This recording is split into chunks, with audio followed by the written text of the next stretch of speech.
Assalamualaikum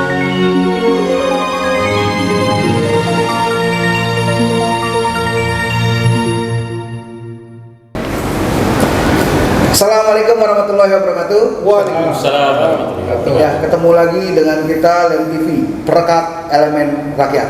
Nah, kali ini kawan-kawan kita mengunjungi kantor DPD FSPLM SPSI DKI Jakarta. Ini lagi direnov habis-habisan nih.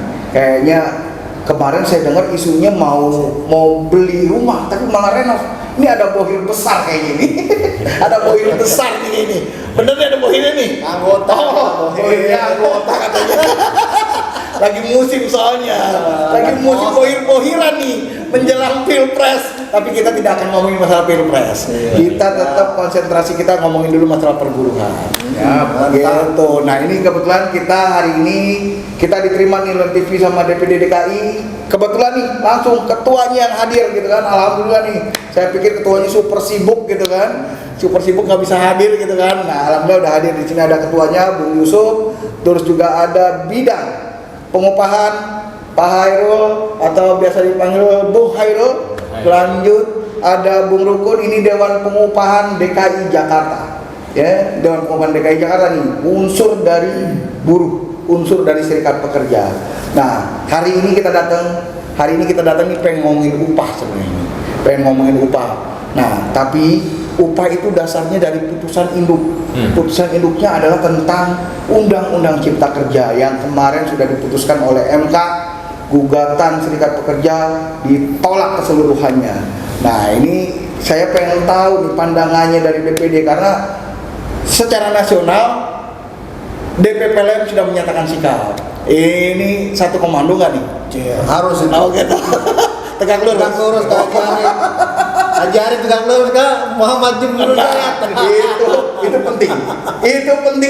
Itu yang harus digarisbawahi itu. Nah, ini putusannya kan ya dibilang kecewa, sangat kecewa lah buruh gitu kan. Pasti gitu. Enggak ya buruh mungkin di sini terutama aktivis dan para pimpinan federasi sangat kecewa banget.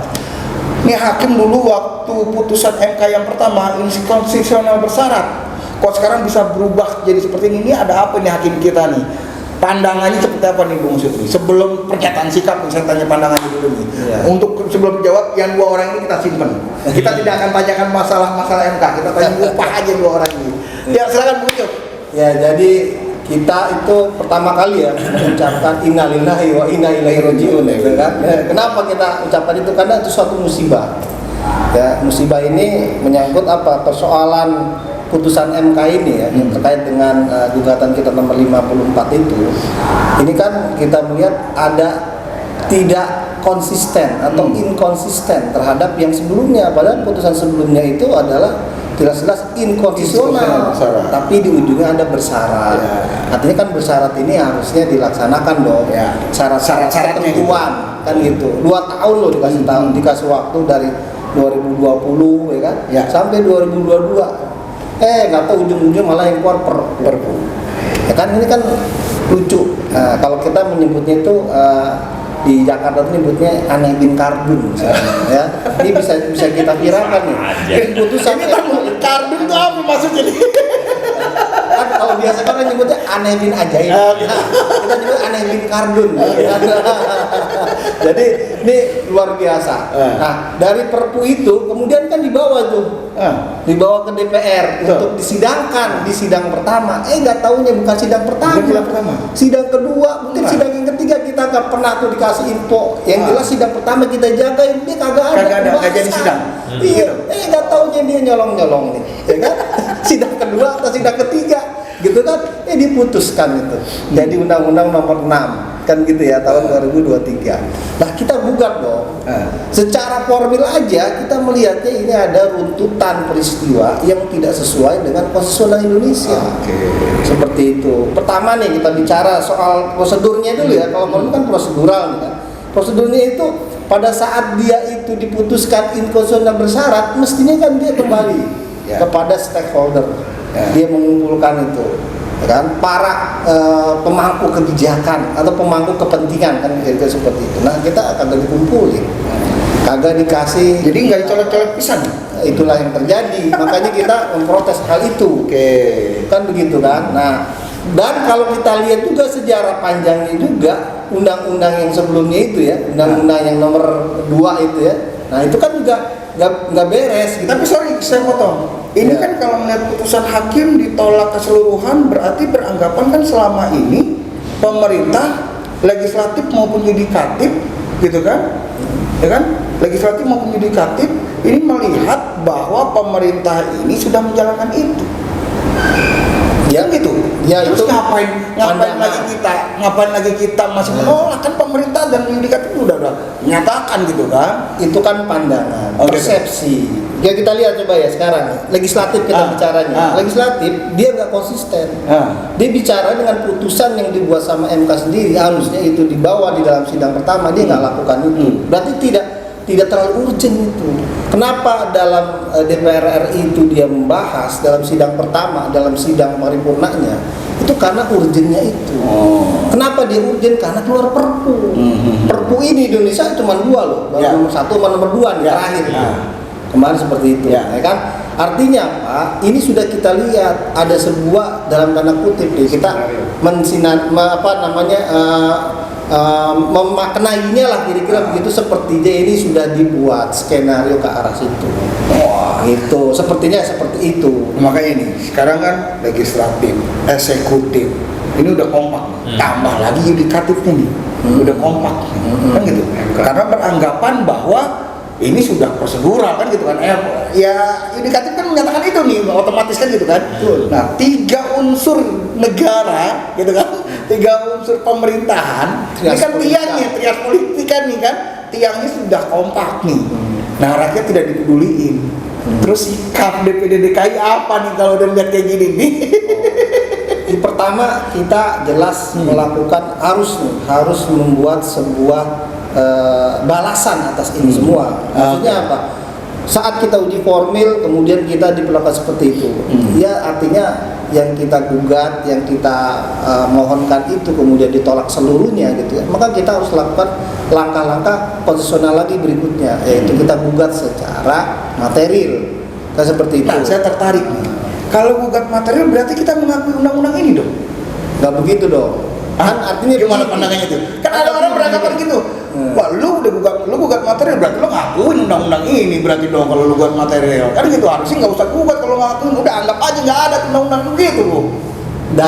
Dalam negara yang kita ini berdasar kepada perundang-undangan, peraturan perundangan atau negara hukum, maka apa-apa yang diputuskan itu mau nggak mau kita terpaksa lah bahasanya itu, ya kan kita harus mengakui konteks ini loh. Oh, berarti mengakuinya karena keterpaksaan berarti gitu kan? Oh, kita mau ngomong apa? Oh gitu. Ya kan? Itu kan sudah diputuskan oleh MK. Ya kan? Ya kan majelis atau Mahkamah Konstitusi itu kan yang tertinggi dan itu kan sudah jelas. MK itu putusannya adalah dia pertama dan sudah menjadi ketetapan final kan begitu ya. Artinya sudah inkrah keputusannya itu. Gitu ya. Nah, ini kan jadi persoalan tersendiri. Kayak gitu kan. Kita mau melakukan hal-hal yang seperti apa lagi kan yang bisa kita lakukan dalam koridor konstitusi Indonesia dong. Ada formil, ada material kan itu bisa kita lakukan uji. Jadi kan tetap akan melangkah lanjut untuk uji material. Kita akan mendorong karena di sini kan positioningnya adalah secara nasional. Kita akan mendorong kepada pimpinan pusat untuk segera mengkaji hal itu. Atau mempunyai jalan yang lain. Prinsipnya seperti itu. Nah, namun begini kawan-kawan, teman-teman terutama dari Lem TV ya. Jadi kita itu juga harus bagaimana menjaga supaya di bawah ini kondusif. Teman-teman kita di tingkat unit, di tingkat cabang gitu ya, supaya mereka ini kondusif untuk menjaga apa-apa yang sudah disepakati. Karena begini, biasa pengusaha itu dia aji mumpung. Gitu, Bang Andi. Jadi dia aji mumpung tuh begitu ada yang dinilai sebagai aturan baru ada undang-undang baru, itu kemudian dijadikan referensi secara utuh gitu loh ya. Bukan cuman acuan, tapi referensi secara utuh dipakai itu kemudian diplok dalam aturan di tingkat perusahaan maupun di tingkat yang lebih kecil dari itu, gitu kan. Nah, itu yang menjadi persoalan. Nah, ini kita coba berusaha untuk menjaga itu. Tapi pada prinsipnya kita menolak Undang-Undang Nomor 6 tahun 2023 yang mana ini namanya cipta kerja gitu ya. Ini kan ada 9 klasternya. Ya, berarti yang itu kan klaster 3. menolak putusan MK ini, dan langkah selanjutnya teman-teman DKI akan mendorong supaya nasional segera melakukan uji formil gitu. Uji materi. Uji material. Iya loh, harus begitu. Kita kan harus membuat sebuah perlawanan, walaupun kita perlawanan itu dinilainya ya dalam konteks ini kecil perlawanan itu. Berarti kalau saya gini, perlawanannya hanya lewat situ saja kan? Atau ada perlawanan lain dalam arti gini? Kan kita nih identik nih, apalagi SPLM, siapa sih yang nggak tahu gitu kan? SPLM kerjaannya demo mulu kan gitu kan? Apa mau demo lagi nih masalah uji materi nih? Masalah MK nih gitu loh. Gini loh, kalau buat Selain uji material nih, untuk perlawanan itu nggak kemudian menjadi aksi sebuah gerakan di jalanan saja. Itu kan parlemen jalanan namanya. Kalau itu pasti kita lakukan. Tetap lakukan. Dalam konteks kita itu menyuarakan suara rakyat, menyuarakan suara anggota, dan menyuarakan suara hati yang terjepit, gitu kan, dengan aturan itu. Itu yang pertama. Yang kedua, kita juga melakukan supaya tidak ada regulasi di bawah. Artinya ada reform yang terjadi di tingkat PUK, di tingkat unit dalam PKB-nya. Aturan-aturan yang mereka buat berdasarkan diskusi atau bipartit, ya kan. Itu jangan sampai itu kemudian menjadi santapan gitu kan. Menjadi santapan dan seolah-olah itu jadi cesplak gitu loh. Aturannya baru langsung diubah semua tanpa mempedulikan gitu kan yang sudah disepakati. Nah itu kawan tuh. Ternyata DKI nggak mau selesai sampai sini, gitu kan? Masih terus akan berjuang. Nah kita lanjut nih. Kita lanjut setelah MK gitu kan, putusan seperti itu, dan DPD DKI ya kan sudah membahasakan bahwa kita tetap akan menyuarakan. Saya lanjut ke Pak Hairul nih. Bentar nih, saya ada lagi satu lagi. Boleh, silakan. Jadi kalau kita perhatikan ya, kawan-kawan Land TV, sebetulnya persoalan ya soal undang-undang baru ini yang kita namakan ada Ciker ya. Cipta Kerja. Ciker ini sebetulnya kan asal usulnya itu kan dari presiden. Iya kan? Inilah dia yang mengusulkan. Nah, sebetulnya ada opsi lain yang lebih yang lebih konstruktif ke depan itu. Kita harus ganti presidennya. Presidennya yang betul-betul kita nilai secara kedekatan itu lebih memihak kepada arus bawah. Berarti langkah lanjutannya adalah itu kawan. Katanya nggak boleh geser. Udah boleh geser ini. Itu makanya langsung saya cut. Itu langkah lanjutan, tapi tidak akan kita bahas sekarang. Kita bahas sesi selanjutnya tentang politik praktis itu kan. Serikat pekerja akan kemana? Kita lanjut nanti. Dan ini kita akan konsentrasi dulu terkait tentang putusan MK dan sekarang ke upah. Nih, MK sudah memutuskan. Tadi DPD DKI sudah menyatakan sikap. Nasional pun sudah menyatakan sikap. Dia di bidang pengupahan di DPD DKI. Secara konsep kan ini sudah mati langkah kita, ya kan? Karena MK sudah ada putusannya, gitu kan? Undang-undang nomor 6 berarti berjalan, kan gitu kan? Otomatis turunannya pun pasti berjalan. Nah turunannya nih kalau keterkaitan dengan upah adalah PP 36, kan gitu. Nah PP 36 ini gimana nih tanggapannya di bidang pengupahan nih sebelum ke Dewan Pengupahan? Kalau ini kan bicaranya isi nih, kan gitu. Dewan Pengupahan kan bicaranya isi. Kalau Dewan Pengupahan bidang pengupahan bicaranya ada konsep undang-undangnya. Ini gimana nih? Ya, terima kasih Land TV dalam hal ini ya sudah ada di DPD FSPLM SPSI DKI Jakarta. Sebenarnya masalah upah ini obrolan yang nggak pernah tuntas. PR demi PR, tahun demi tahun itu terus tidak akan pernah selesai. Sekalipun dulu ada regulasi yang katakanlah membuat kita nyaman PP 78, tetap saja ini secara implementasi sampai ke bawahnya juga tidak tuntas. Apalagi sekarang dengan regulasi yang baru ternyata memang belum sesuai harapan kita nih secara pekerja seluruh Indonesia dengan draft revisi dari PP 36. Draft PP 36 ini secara revisi memang sudah dilakukan semacam kemarin itu serap aspirasi. Nah, di DKI Jakarta serap aspirasi kemarin itu kami anggap merupakan semua sebagai jalur komunikasi yang konstruktif dulu lah. Tidak sebagai blocking dari kami Serikat Pekerja DKI Jakarta, sehingga memang media kemarin tersebut kami masih concern menyalurkan beberapa keinginan-keinginan yang sudah dititipkan nih ke DPD LEM SPSI DKI Jakarta lewat sarasehan pengupahannya DPP kemarin atau KSPSI. Contoh misalnya gitu kan, meminta inflasi 100%. Kemudian meminta upah sektor, kemudian juga meminta struktur skala upah dengan persentase tertentu. Nah, sehingga karena memang tidak tergambarkan di draft revisi kemarin, makanya dalam serap aspirasi kemarin itu kami dorong kembali nih Mas Andi, gitu. Jadi memang dari mulai tadi Pak Yusuf menyampaikan ketidaksepahaman mengenai proses pembentukan undang-undang, kemudian turunan di bawahnya juga demikian, tapi secara konstruktif ini tetap akan kita bangun diskusinya mengenai apa yang menjadi amanat sarasehan pengupahan DPP kemarin. Memang waktu ini adalah waktu yang sangat mepet, karena informasinya per 7 November ini akan segera disahkan. Berarti memang DPD seluruh Indonesia. Yang disahkan apa nih? Upahnya atau yang disahkan undang-undang ini? PP 36 revisi. Oh, PP 36 revisinya akan disahkan tanggal 7 November. Isunya nih. Informasinya seperti itu. Oke. Berarti gimana nih cara menggempur supaya masukan titipan kemarin itu bisa lolos? Ini menjadi PR besar.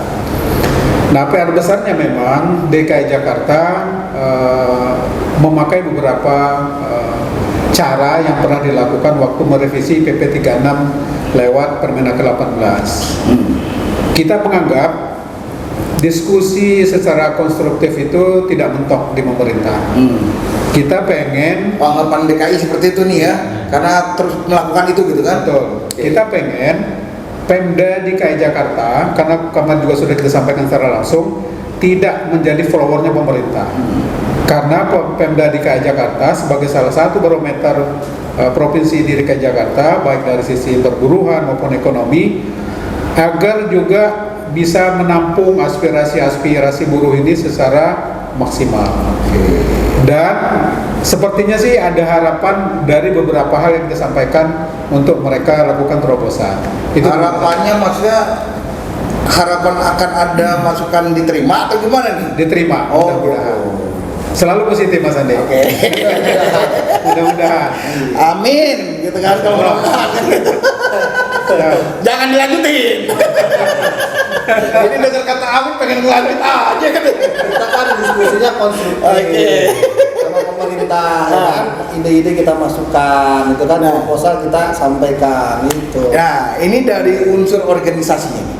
Ini dari unsur organisasi gerakannya adalah seperti itu. Sekarang saya mau tanya dari unsur Dewan Pengupahan nih. Karena Dewan Pengupahan DKI itu ada unsur Serikat Pekerja, ada unsur Apindo, ada unsur pemerintah, dan unsur akademisi. Nah, perkembangan Dewan Pengupahan di provinsi itu udah satu suara belum sih sebenarnya terkait tentang upah nih? Kan revisi ini akan dilakukan. Sedangkan upah perundingan terus dijalankan nih. Karena perundingan Dewan Pengupahan masih berjalan nih, kan gitu. Padahal kan kalau bicara peraturan udah nggak butuh lagi ke Dewan Pengupahan. Kan gitu kalau bicara aturan, kan gitu kan udah ada rumusannya tinggal ketok kan gitu kan. Karena udah ditentukan angkanya kan gitu kan. Nah, Dewan Pengupahan gimana nih? Unsur Dewan Pengupahan DKI apakah sudah satu suara atau masih memang ada suara yang berbeda nih dari unsur Serikat Pekerja, dari unsur Apindo, unsur akademisi maupun pemerintah? Yuk pandangannya. Terima kasih waktunya untuk LEM TV Bung Andi. Terkait sikap maupun pandangan dari DP Prop sendiri dari unsur SP, alhamdulillah kita bulat, ya. Bukan tak bulat, tapi memang bulat betul. Nggak dadakan berarti ya? Iya, sudah terkonsep dengan baik. Gitu. Jadi komunikasi di luar rapat resmi dari Dewan Pengupahan kami juga langsungkan bagaimana kita menyikapi RPP maupun PP sebelumnya gitu. Jadi secara aktif kita di unsur SP kompak gitu. Nah, kemudian kalau memang masuk di dalam bagaimana peran gitu kan, bukan berarti peran kita nggak ada, Bung Andi. Di dalam amanat RPP yang terbaru ya, kita itu diberikan ruang untuk merekomendasikan bukan hanya UMP, tetapi bagaimana susu, ya struktur skala upah dan komponen lainnya di dalam pengupahan gitu. Oh, itu di RPP yang sekarang? Ada. Oke. Ya. Terus Terkait tadi sinerginya ya. Saya potong. Saya tertarik kompaknya nih. Nah, Ini saya tertarik. Unsur serikat pekerja sudah kompak. iya. Iya, maksudnya itu. DKI nih. Betul. Gitu. Kok di nasional nggak kompak? Ada apa nih? Aman saya nggak pernah. Oh gitu. Nggak, soalnya kan kaget saya. Nanya ke Pak Jumhur. Bukan. Di DKI kompak unsur serikat pekerja. Di nasional kan macam-macam di nasional nih. Ada yang minta 15%, ada yang minta apa sesuai PDB gitu kan. Nah ini gimana nih? Kok di DKI bisa kompak? Nih ini nasional biar dengar nih. Di bawah itu ternyata bisa kompak. Kenapa di atas nggak kompak? Kan begitu, betul nggak? Nah, minta resep minum kok di bawah bisa kompak, kenapa nih? Sebelum ada rapat resmi, kami dari DPPR unsur SP itu melakukan koordinasi, gitu kan. Memang sebelumnya kawan-kawan punya pandangan berbeda, gitu kan. Cuman di saat kita harus mengambil sebuah kesimpulan, yang mana yang harus kita bawa dalam rapat, disitulah kita harus berbesar hati, sama-sama. Oh, yang ini loh yang kita harus bawa, begitu. Jadi sebelumnya sudah kita ada koordinasi, tidak ketemu hanya di dalam forum resmi rapat DPPR. Kalau begitu caranya nggak bisa perang beneran, Mas. Nah, berarti kalau kayak gini. Ini saya tambah sedikit, Mas. Oh, silakan. Jadi memang sebelum unsur DPPR dari Serikat Pekerja juga melakukan koordinasi secara intent, secara organisasi level DPD kita juga sudah 3 kali melalui forum seluruh federasi yang ada di DKI Jakarta. Oke. Kemudian yang paling pertama itu adalah melalui aliansi Buruh Jakarta. Jakarta. ABJ. Nah, karena wadah utamanya ada di sini, maka yang diunsur di Pemprov mau nggak mau kan harus menyesuaikan. Ngikut. Namanya gitu. Jadi preparation. Nah, sekarang kalau sudah kompak nih, kan gitu kan.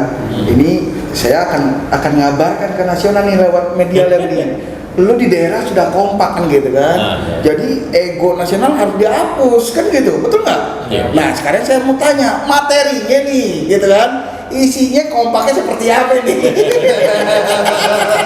Kan kalau kompak berarti menggugurkan semua, kasarnya kan gitu kan. Yang ada yang minta 15%, yang minta PDB kan gitu, menggugurkan semua berarti kan. Karena ada kekompakan di kali ini.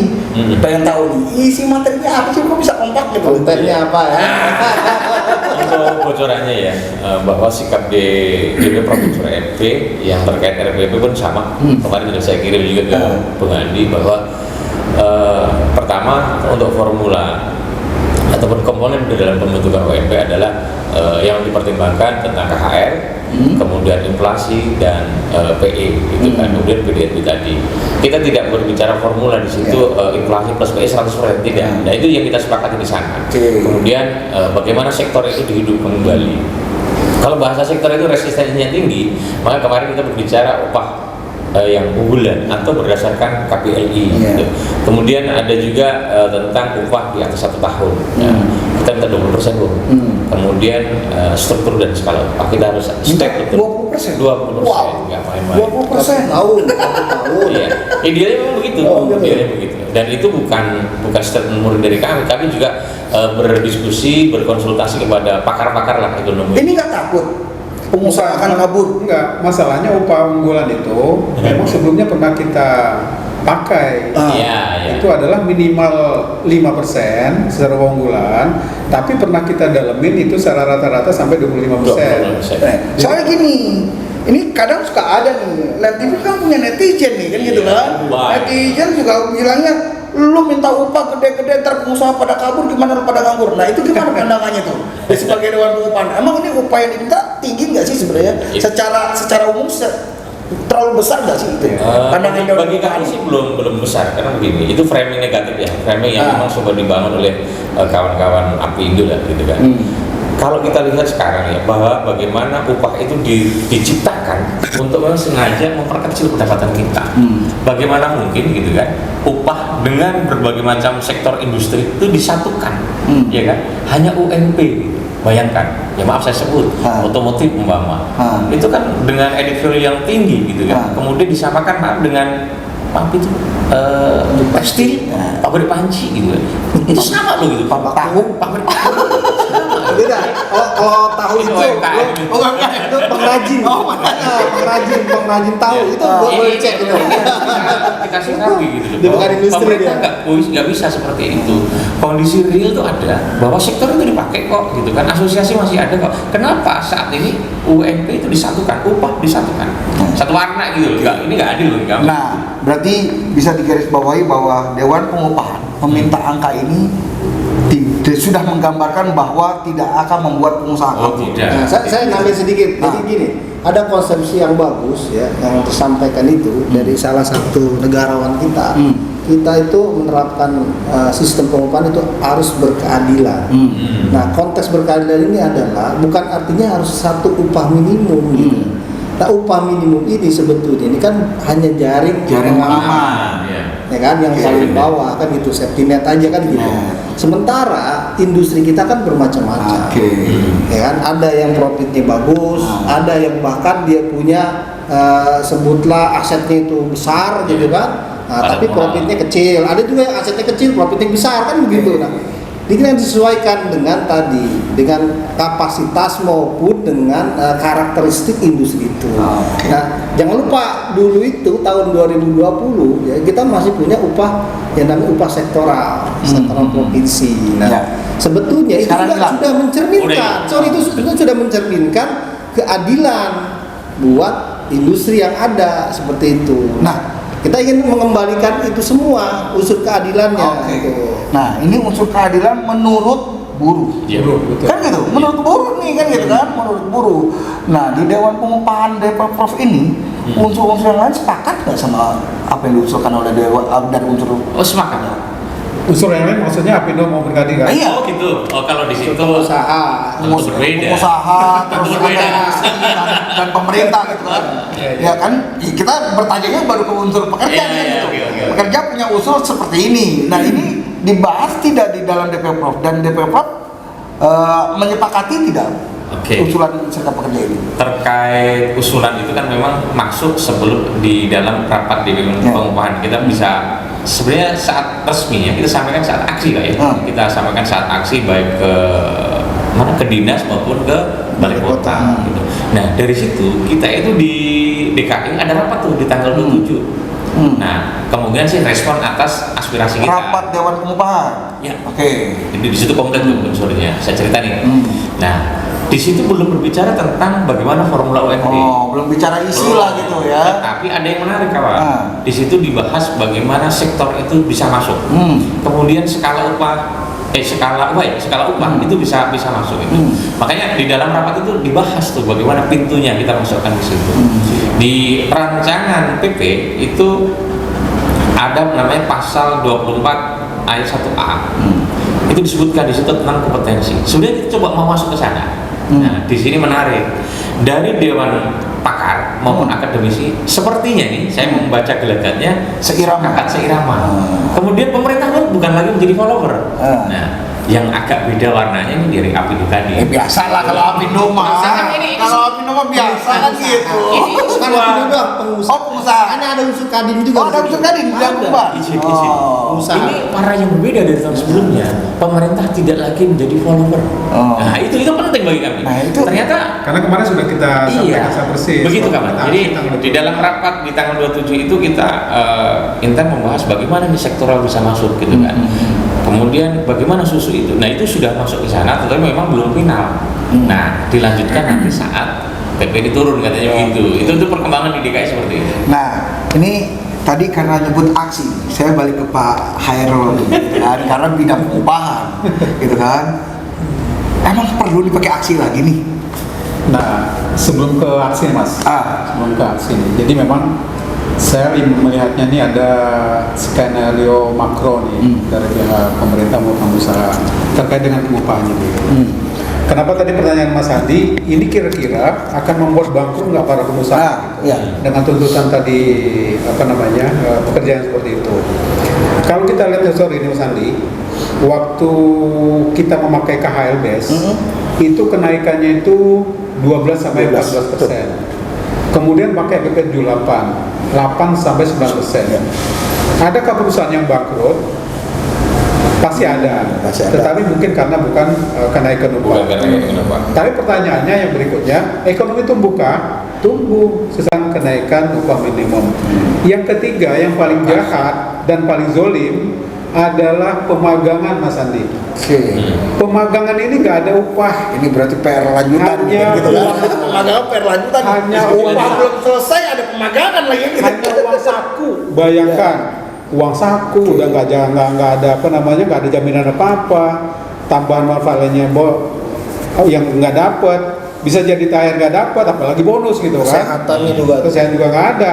Inilah skenario jahatnya pemerintah dalam kerangka mensupport return on investment secepat mungkin.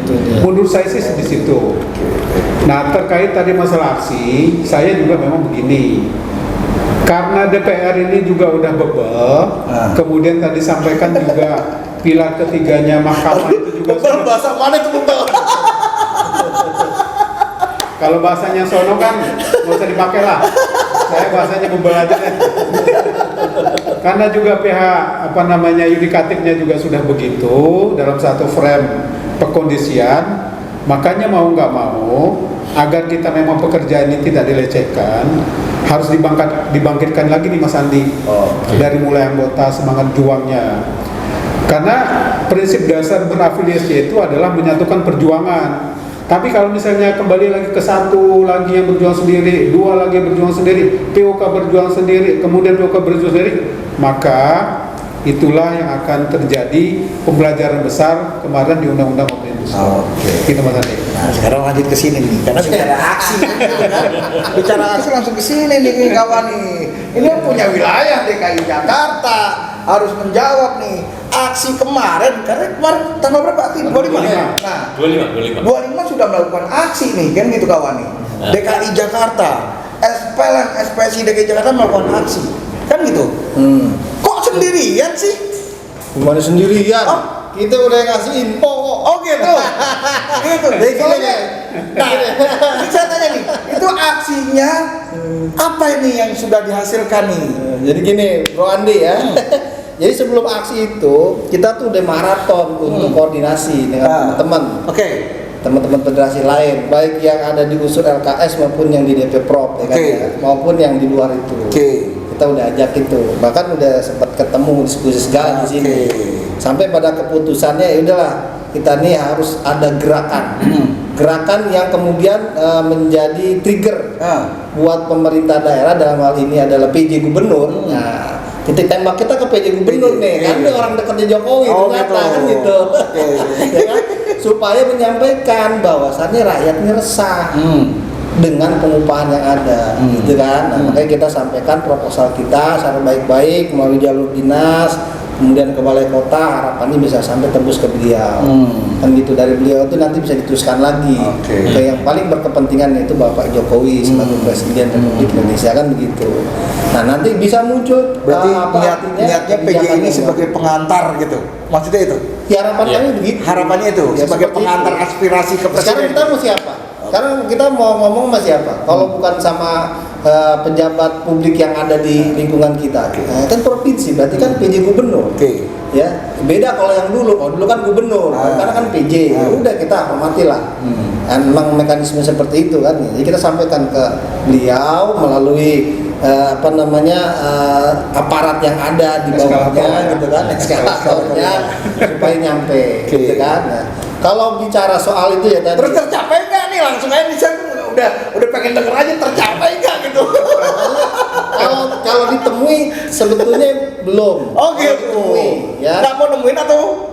Kalau itu kabar, nggak tahu. Sedang sibuk. Karena gini, kabarnya di KAI ini lagi rapat untuk APBD untuk tahun 2024. Jadi mereka harus menyelesaikan. Ini namanya buruh diabaikan kepentingannya kalau kayak gitu.